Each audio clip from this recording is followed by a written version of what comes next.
அனைவருக்கும் வணக்கம். லக்ஷன்யா பண்ணையிலேருந்து உங்கள் மகேஸ்வரன் பேசுகிறேங்க. நம்ம இன்றைக்கி எதை பற்றி பார்க்க போகிறோம்னு கேட்டிங்கன்னா, இது வந்து வெளிப்புறத்தில் வெளியில் குட்டிகளுக்கு ட்ரேங்க. இந்த குட்டிகள் ட்ரே இப்படி போடுறதுனால தீவனங்கள் விரைய செலவாகிறது, வேஸ்ட் ஆகிறது இல்லைங்க.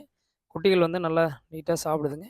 வேஸ்ட் பண்ணுறது இல்லைங்க. குட்டிகள் ஏறி நல்லா சின்ன குட்டிகள் தீவனம் பழக்கிறதுக்கு ஈஸியாக இருக்குங்க. இது மாதிரி குட்டிகள் வந்து தீவனம் திங்கிறதுக்கு நல்லா நீட்டாக தலையை உள்ளே விட்டுக்கும். தீவனமும் உங்களுக்கு வேஸ்ட் ஆகிறது இல்லைங்க. கீழேருந்து பார்த்தீங்கன்னா 1.25 அடி ஹைட்டுங்க. அதுக்கு மேலே கேப் ஒரு 8 இன்ச்சு கேப் வச்சுருக்குறோம். தீவன பராமரிப்பில் தீவன குட்டிகள் சாப்பிட்றதுக்கு நல்லா ஏதுவாக நல்ல கேப்பாக வச்சுருக்குதுங்க. இது மாதிரி தீவன குட்டி நல்லா தீவனம் பொறுக்கிங்க. ட்ரை ஃபீல்ட்லேருந்து கிரீன் ஃபீல்டு வரையிலும் குட்டிகளுக்கு தேவையான தீவனங்களை இதில் போட்டுக்கலாங்க. இதில் போடுறதுனால என்னன்னு கேட்டிங்கன்னா, உங்களுக்கு ட்ரையாக வெயிலில் நல்லா வெயிலில் உள்ளாங்க.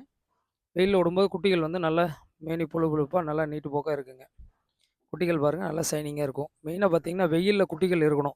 குட்டிகள் வெயிலில் இருக்கிறதுனால உங்களுக்கு நல்ல ஷைனிங் கிடைக்குங்க. வைட்டமின் டி கிடைக்கிறதுனால நல்ல தண்ணி நிறையா குடிக்குங்க. நீர் சத்து நிறைய கிடைக்கிறதுனால குட்டிகள் வந்து நல்லா போஷாக்கூட நல்லா வளவலன்னு குட்டிகள் நல்லா லென்த்தாக இருக்குங்க. அது மட்டும் இல்லாமல் நல்லா நீட்டாக குதிக்குங்க. பரன்குள்ளேயே வச்சுருக்கனால பார்த்தீங்கன்னா குட்டிகள் வந்து மேனி பொழு பொழுப்பு இருக்காதுங்க.